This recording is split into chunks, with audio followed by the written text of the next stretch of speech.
Raisa Alexandrov has been told so often that time heals. But each visit here brings fresh heartache. 31 years ago, Raisa's son was killed in the Soviet Union's disastrous war in Afghanistan. Vyacheslav was 20. His mother misses him desperately, but you can see that. Vyacheslav was posthumously named a hero of the USSR. I don't need a hero, Raisa says.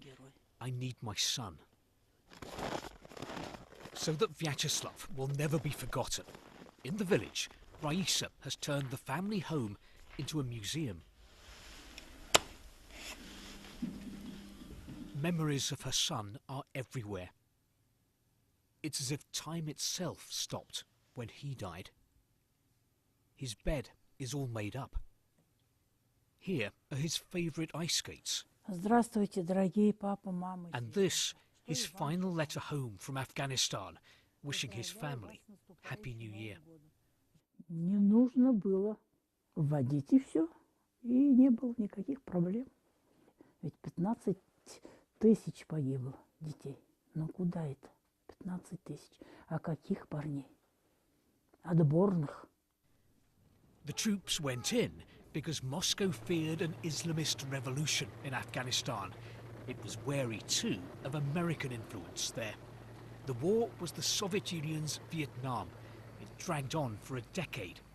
When the USSR pulled out in 1989, it admitted its mistake. The Soviet parliament condemned the original decision to invade. But history is being rewritten. At the Russian parliament, MPs have prepared a resolution justifying the Soviet intervention in Afghanistan. It's part of a push under President Putin to boost patriotism by downplaying a difficult past. We're not rewriting history. We're re-evaluating it correctly so that young people today will understand our soldiers in Afghanistan fulfilled their duty with courage and patriotism for the good of the motherland.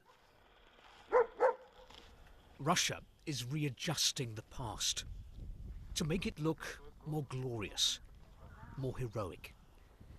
In Russia, history isn't something that's frozen in time. It's constantly changing, being reshaped, remoulded to match the ideology of the day.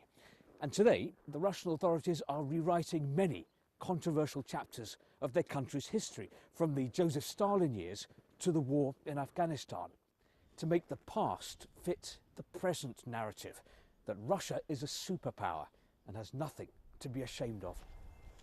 That is cold comfort for Raisa Alexandrov. Reinterpreting history won't bring her son back. She accepts he did his duty. She just wishes he'd never had to. Steve Rosenberg, BBC News, Southern Russia.